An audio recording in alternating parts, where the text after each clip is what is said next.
Hola,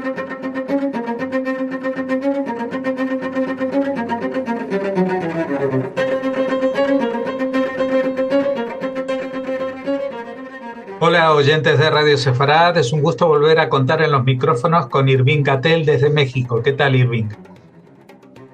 Jorge, qué gusto estar otra vez aquí en tu programa.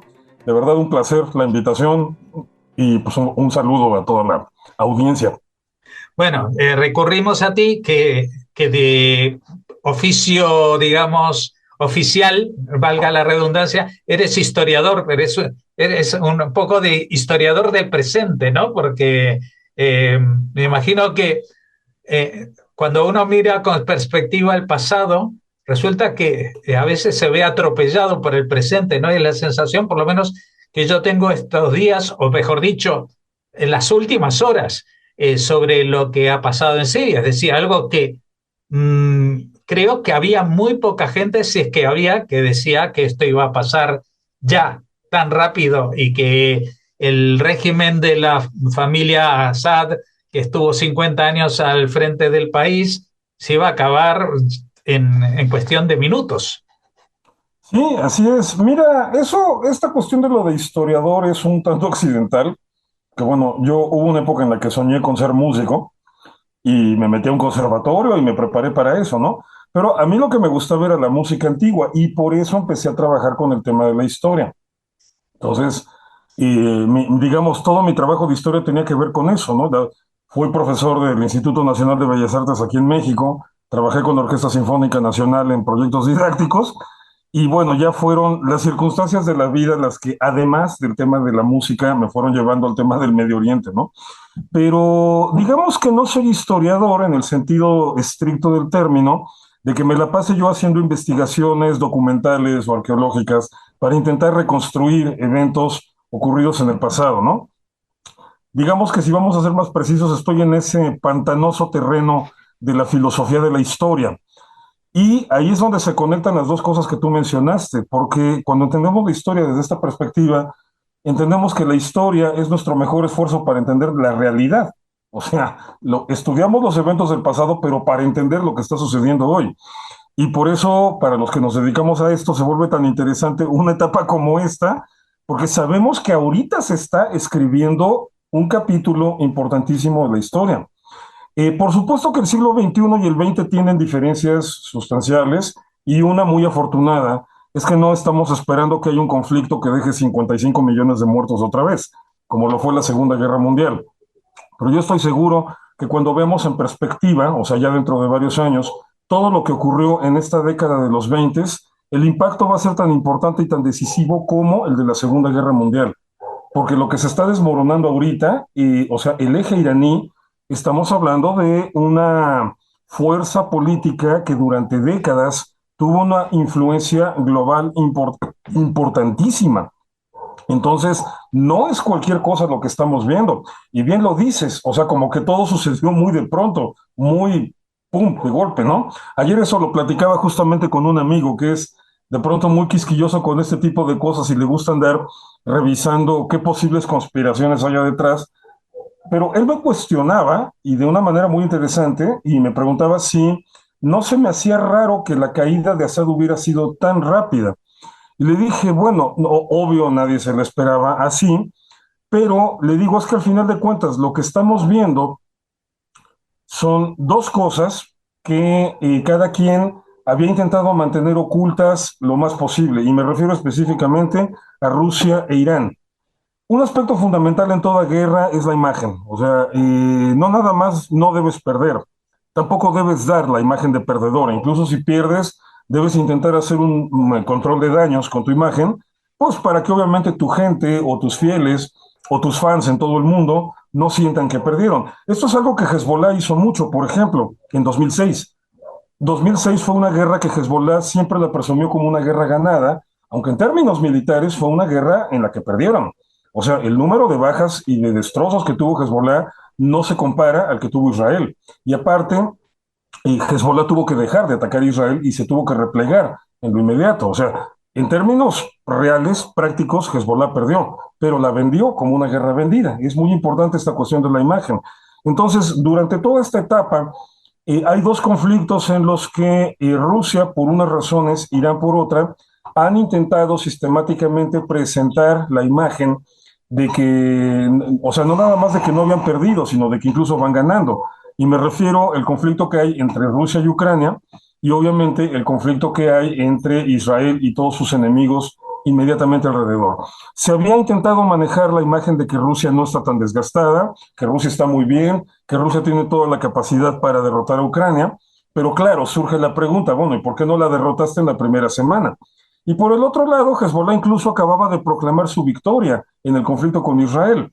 Y Qasim, el nuevo líder de Hezbollah, que está ubicado en Teherán, había anunciado una gran victoria de Hezbollah. Bueno, ya sabemos que eso era puro bluff, pero lo que estamos viendo justamente ocurre porque la realidad es que Siria y todo el eje iraní están mucho más desgastados de lo que quieren admitir. Rusia desgastado por la guerra en Ucrania. Rusia está en problemas serios, económicos y militares, porque simple y sencillamente no puede con Ucrania. O sea, está atorada en este punto donde ya no se mueve ni para atrás ni para adelante. Cuando anuncian nuevos avances, son 2 kilómetros y no pueden sacar a los ucranianos de Kursk. Y por su parte, Irán simple y sencillamente está derrotado. O sea, todo el eje iraní, Hamas, Hezbollah e Irán mismo, y bueno, en este turno ya también el régimen sirio, que era parte de ese eje, está derrotado. Entonces, toda la debacle se vino porque el nivel de daño que Ucrania le ha provocado a Rusia, pero sobre todo que Israel le provocó al eje iraní, es mucho mayor de lo que nos habíamos imaginado, de lo que ellos querían admitir, pero bueno, ahora lo estamos viendo objetivamente, o sea, no estamos viendo el microbio, pero estamos viendo la enfermedad, o sea, estamos viendo las consecuencias de que verdaderamente, ya en el caso específico de Irán y su eje, la derrota infringida por Israel es brutal, de ese nivel. Ujú. Bueno, eso me imagino que todavía eh, puede traernos más noticias.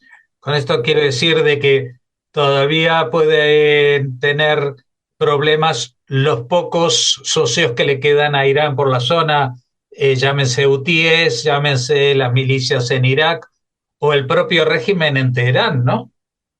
Por supuesto.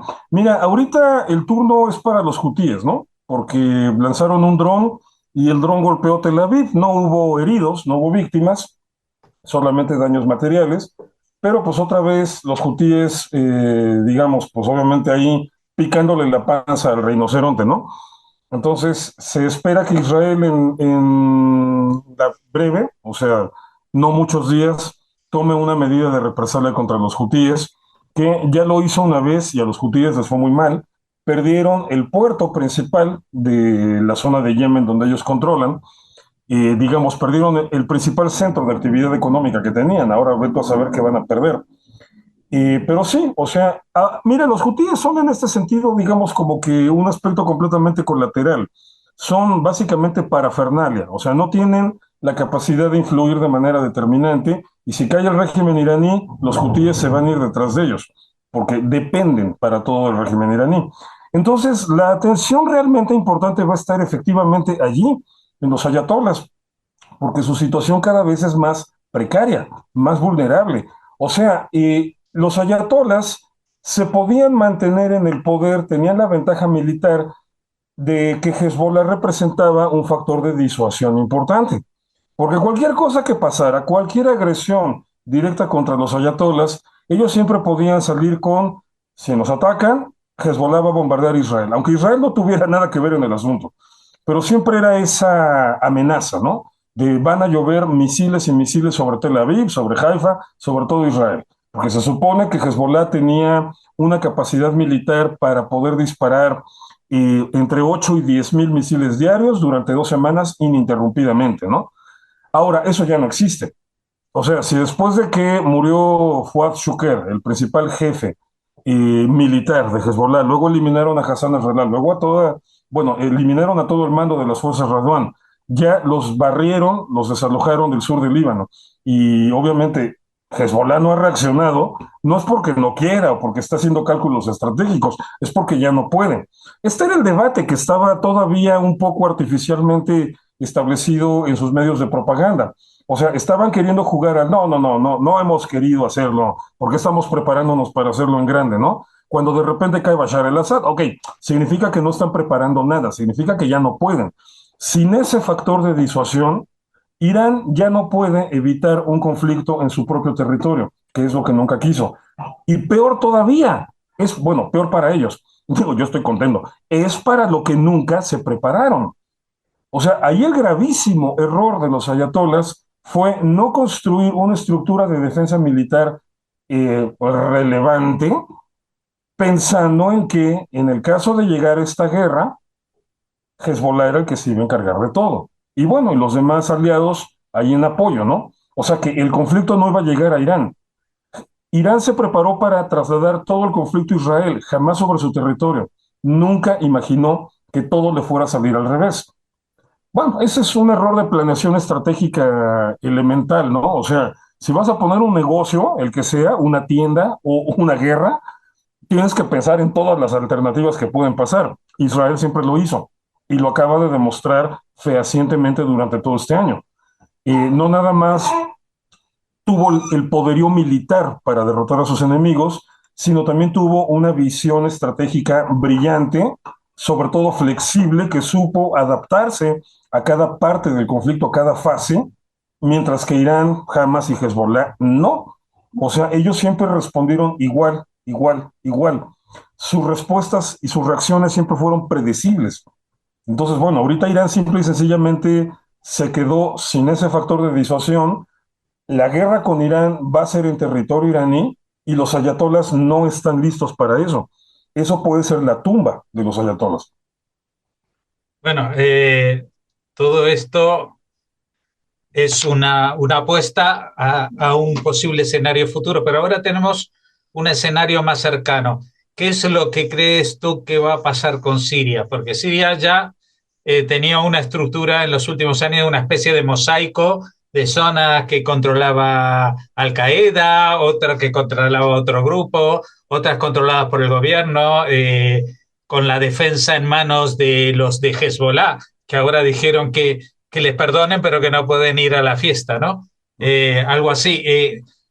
¿Qué es lo que se espera? Porque el norte, evidentemente, ahí tenemos a alguien que sí parece el principal beneficiario, que es Turquía, ¿no? Que ha movido, ha empujado a estas fichas de los de Al Qaeda para decirles ahora es cuando tienen que atacar. Claro, mira, ¿por dónde empiezo? Porque esto se va a poner interesantísimo. Y vamos a decirlo así. Durante muchos años se insistió que el conflicto entre Israel y los palestinos era el conflicto que podía detonar un conflicto global, ¿no? Y durante, de hecho, todo este año de guerra entre Israel y Gaza, se estuvo recalcando eso, ¿no? Que en cualquier momento eso explotaba en un conflicto de mayor tamaño y nos íbamos directo a la Tercera Guerra Mundial. 20 veces a lo largo de todo este año tuve que explicar, no se preocupen, la Tercera Guerra Mundial no empieza aquí. Ok, sigo creyendo que no vamos a ver algo que digno de ser llamado Tercera Guerra Mundial. Pero ahora sí vamos a ver lo que es un conflicto de repercusiones globales tremendas. Y es interesante porque Siria como tal es un país débil, o sea, no era un país relevante. Bashar el-Assad no era un gobernante particularmente poderoso. De hecho, lo habían tenido que rescatar de la guerra civil. O sea, no, él por sí mismo no habría podido sobrevivir. Lo tuvieron que rescatar. Él era un títer, era un muñeco. Y Siria, curiosamente, es un país pobre. Es un país que desde el papá, desde Hafez el-Assad, fue muy mal llevado económicamente. Y, o sea, un desastre de gobierno, desastre de políticas, un país empobrecido, una sociedad, digamos, con muchos problemas y obviamente gobernados de una manera brutal. O sea, por ejemplo, simplemente ahorita las cárceles de Assad que están siendo desmanteladas evidencian la brutalidad del régimen, o sea, el nivel de tiranía que tuvieron tanto padre como hijo. Entonces, uno diría, bueno, ¿Siria qué? O sea, Siria no está ni remotamente en el nivel de Israel, por ejemplo, ¿no? Y sin embargo, en Siria confluían tantas cosas. O sea, no, Siria no era un país particularmente rico y Assad no era un gobernante particularmente poderoso, pero Siria tiene la condenada cualidad de que está en medio de todo. O sea, está en medio de Israel, de Palestina, de Irán, de Turquía, y eso hace que Siria sea el lugar en donde confluyen, bueno, y del Estado Islámico y Al-Qaeda, podemos agregar. Siria se vuelve el lugar en donde confluye una especie de remolino geopolítico, y entonces Siria es el punto que lo vincula a todo. Ahora que hay guerra civil otra vez en Siria, ya se conectan de manera formal los conflictos de Ucrania y de Israel. ¿Por qué?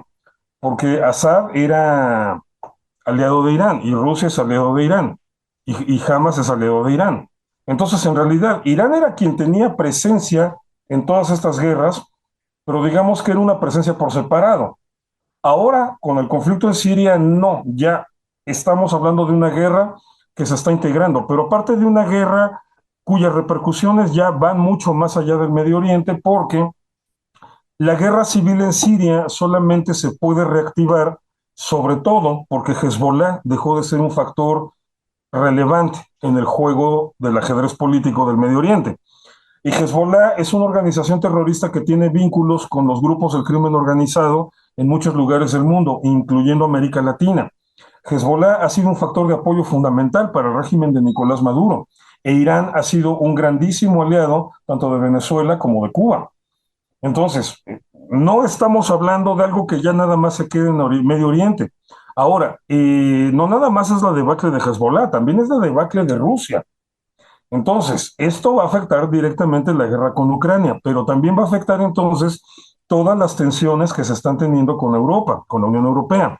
Pero además, Rusia tiene un montón de intereses, un montón de negocios en África, por medio de esto que eran las fuerzas Wagner, que ahora, bueno, están ya bajo control completo de Rusia. Antes era un negocio particular de este Prigozhin, pero ahora son negocio de Rusia, que estaban involucradas o están involucradas en el apoyo a regímenes que tienen de pronto una presencia fuerte, monopólica incluso en negocios petroleros o negocios de diamantes. O sea, hay muchísimo dinero en juego con el apoyo de los rusos en África a diferentes grupos de poder. Bueno, Rusia está teniendo que abandonar el puerto de Tartus en Siria, y el puerto de Tartus era la forma de conectarse con África, era la ruta rusa para conectarse con África. Entonces, esto implica que también probablemente las milicias Wagner se queden aisladas y se vuelvan en un blanco más vulnerable para los gobiernos que están intentando aplastarlas. Entonces, también África se va a ver directamente afectada por toda esta situación.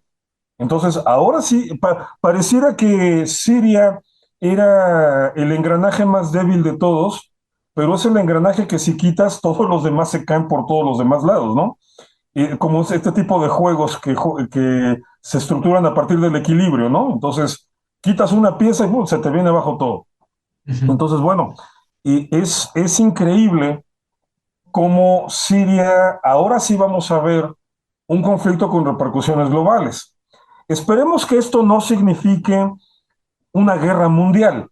No creo que vaya a pasar eso, pero vamos a empezar a ver consecuencias.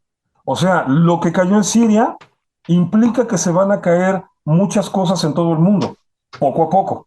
Pero ahora sí vamos a ver un efecto global. Lo de Israel-Gaza, al final de cuentas, va a ser visto como lo que siempre fue, un conflicto local. Claro, Irán estaba involucrado, pero digamos que la guerra como tal fue allí en Gaza y en Líbano. Israel, para pelearse con Irán, no necesita invadir. Ahí nada más se trata de empujar al régimen hacia su debacle, pero no se trata de invadir. Irán no va a ser invadido. Entonces, no, el israelí palestino no era un conflicto que se saliera del vecindario. El sirio sí. Ujú. No, y aparte, a medida que ibas hablando, no solamente en el tema americano me recordaba a lo más obvio como es Maduro y el régimen cubano, sino también que hay otras muchas conexiones en la zona, incluso en la zona que se llama la Triple Frontera, ¿no? Donde Hezbollah tiene montado un negocio internacional de venta de armas, de tráfico de drogas, de prostitución, etcétera, etcétera, en la frontera entre Paraguay, Argentina y Brasil, que es como un mini estado al margen del resto de estos países, ¿no? Y también Sí, claro, otros como, jugadores menores como Nicaragua, que ahora también se va a quedar, era ya pobre, pues se va a quedar sin, o sea, doblemente huérfano, ¿no?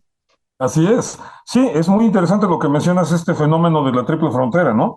Porque me imagino que es como la isla Tortuga en el siglo XVII o XVIII, ¿no? Así, zona de piratas donde nadie gobierna, es como zona neutral que todo el mundo respeta por los negocios que hay, pero sí, efectivamente, o sea, la presencia de Hezbollah fuera de Medio Oriente era importante, en América Latina era importante. Entonces, todo eso entra en crisis. Bueno, quizás ahora pues también sepamos, yo desde la perspectiva de Argentina, si hay algún cambio, que esperemos que sí, en el régimen iraní, que quede un poquito más claro lo que fue el atentado de la AMIA en el año 94, quede también claro de cómo murió el fiscal Nisman y la implicación que tuvieron los políticos locales en todas estas tramas, ¿no? Porque esto si llega a pasar, si llega a caer el régimen iraní, pues va a traer una ola muy grande a todas partes, porque ellos se metían en muchos lugares, ¿no? O sea, ese es el tema. Sí, así es. O sea, el régimen iraní fue uno que aprovechó mucho las estrategias de desestabilización política. O sea, era un régimen que de pronto para extender su red de influencia, extender su poder a nivel global, pues obviamente a Siria sí la podían tomar por control ahí directo, ¿no? A Irak también, al Líbano también. En Yemen pudieron, digamos, invadir por medio de los hutíes. Pero pues obviamente una invasión era impensable en fronteras más lejanas.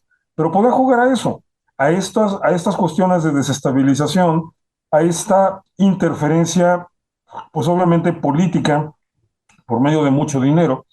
Y obviamente esto generaba entramados de corrupción con los gobiernos locales, sobre todo con los gobiernos de izquierda, hay que decirlo así claramente, y que por supuesto pues eran gobiernos o eran estructuras de poder que se encargaban de mantener, digamos, eh, eh, libres o al margen de cualquier investigación en serio, ¿no? Efectivamente, con la caída del régimen iraní, ya esta, digamos, esta barrera, esta protección ya no existiría y pues poco a poco empezaría a salir un montón de información. Y mira, sí, no lo dudes que un montón de políticos latinoamericanos sí han de estar preocupados de que el régimen iraní caiga y todo lo que se pueda saber después de eso. Bueno, a mí lo que más me llama la atención es, no sé, creo que no es coincidencia, pero que creo que fue el día 5 de noviembre cuando hubo elecciones en Estados Unidos y de pronto la sola mención de que Donald Trump vuelve ha tenido un efecto de bola de nieve, es decir, todo el mundo empezó a actuar de una manera diferente a la que venía actuando hasta ese momento, ¿no? Es decir, eh, incluso creo que en tu país, en México, esta agresividad hacia los yanquis y esto que lo otro ahora está mucho más suave diciendo, bueno, si nos ponen una valla fronteriza muy alta no importa porque nosotros queremos vivir en paz. Todo el mundo ahora quiere llevarse bien con Trump porque es un personaje bastante impredecible lo que pueda llegar a ser, ¿no? Y yo creo que los que más miedo le han tenido a esto son los iraníes, porque los iraníes pocos días antes de esas elecciones habían sido atacados en su tierra. Todavía no se sabe oficialmente el grado de perjuicio que ha causado el ataque de la aviación israelí, porque tampoco es tan descabellado pensar de que se bombardearon instalaciones nucleares o lo que fuera, pero que no se han rodeado de un halo de misterio y de pronto son muy comprensivos y apoyan una tregua de Hezbollah o cosas así, ¿no? Es muy llamativo. Llamativo, o sea, ahorita Trump bueno, ya lo podemos considerar el presidente electo, porque todavía no es presidente en funciones, apenas es presidente electo, pero es el presidente electo más poderoso de la historia. O sea, todo el mundo quiere hablar con él, todo el mundo quiere ponerse de acuerdo con él y todavía no es presidente. Mira, ya sabemos que Trump es un tanto impredecible, ¿no? O sea que el tipo tiene ahí sus particularidades simpáticas y digamos así como domingueras en cuanto a su personalidad. Pero esta vez, a diferencia del anterior, creo que lo que tiene espantado a medio mundo, y sí, tienes razón, en México se resintió fuerte, es que los nombramientos que Trump ha venido haciendo a lo largo de estos meses, bueno, de estas semanas, respecto a quiénes van a estar en su gabinete, evidencian que su política viene muy agresiva, pero también viene muy estructurada. O sea, ahorita de pronto ya no espanta tanto lo que Trump pueda amenazar. O sea, si Trump le dice a México, te voy a llenar de aranceles, bueno, uno como mexicano sabe que esto no es del todo cierto, porque esto sería incluso contraproducente para los Estados Unidos, que son amenazas que uno puede tomarse, no a la ligera, pero digamos, o sea, no caer en la depresión por ello, ¿no? O sea, hay que ver cómo se va a poner eso. Pero una cosa es eso, y otra cosa es que te diga el secretario de Estado va a ser este Marco Rubio. Otra cosa que te diga el subsecretario de Estado, el deputy, que es como le llaman en Estados Unidos, el segundo al mando, va a ser este Chris Landau, que fue el embajador aquí en México.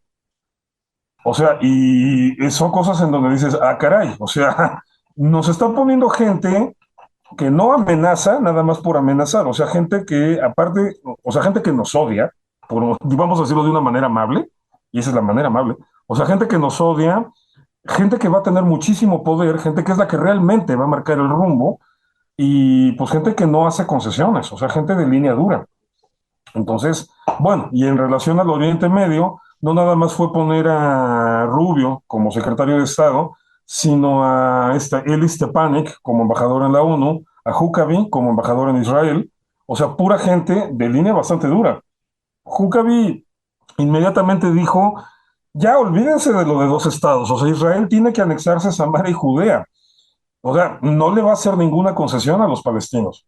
Entonces, pues sí, obviamente, todo el mundo quiere ver dos cosas. Una, quieren resolver la mayor cantidad de cosas que puedan resolver antes de que Trump tome la presidencia.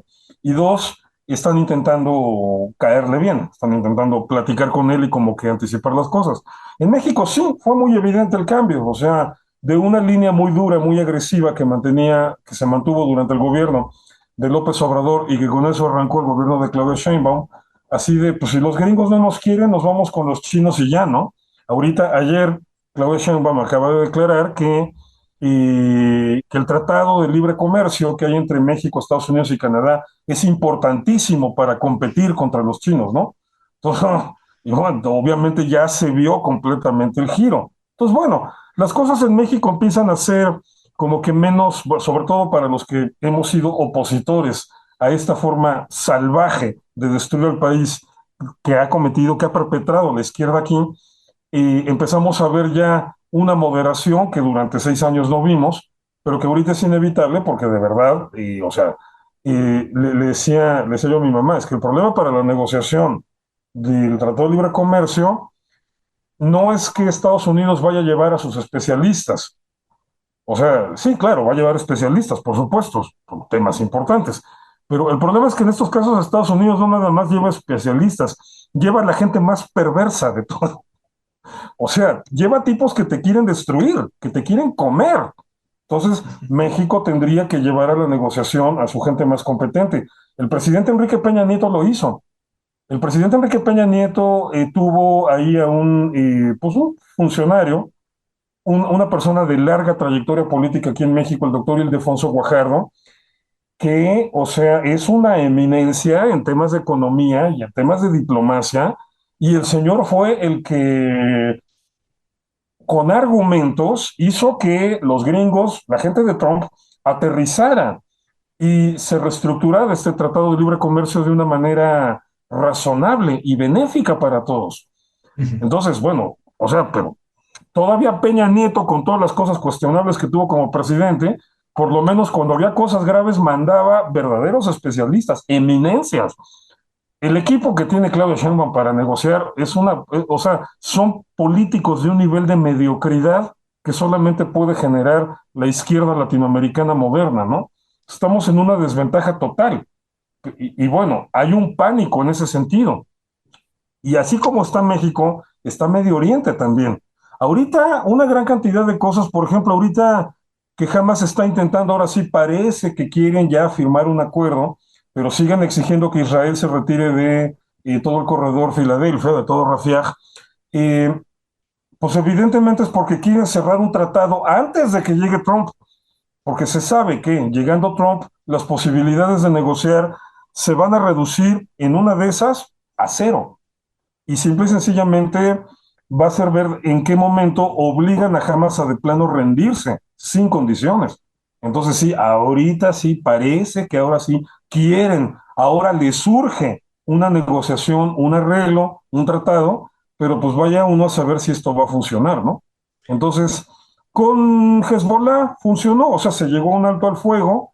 eh, Ahora van quedando claras más cosas, o sea, obviamente a Israel sí le convenía este alto al fuego, lo expliqué en su momento en varias transmisiones y en algún artículo en Enlace Judío, porque aparte de que le daba un descanso a las tropas, había que llevar la cosa calmada con Biden en este último tramo de su gestión, no sea que se fuera a locar.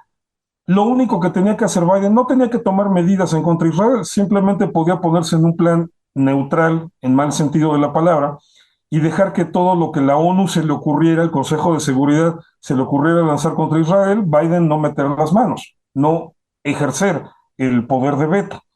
Entonces, bueno, había que llevarle tranquilo con Biden en ese sentido, pero también me queda claro que seguramente Israel a nivel de inteligencia ya sabía que la debacle de Assad era inminente.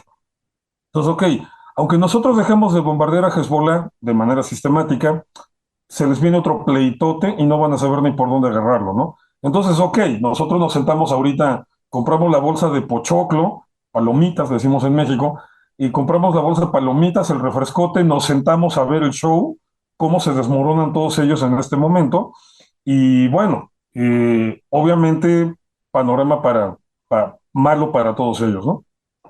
Pues muchas gracias, Irving Gatel, por este panorama tan amplio que nos has dado de este conflicto aparentemente local, una guerra civil en un país árabe, pero que tiene repercusiones absolutamente en toda la geografía internacional. Gracias por atendernos. No, Jorge, al contrario, un gustazo, y pues bueno, mira, esto se va a seguir moviendo, así que seguramente vamos a estar aquí pronto otra vez. Seguramente.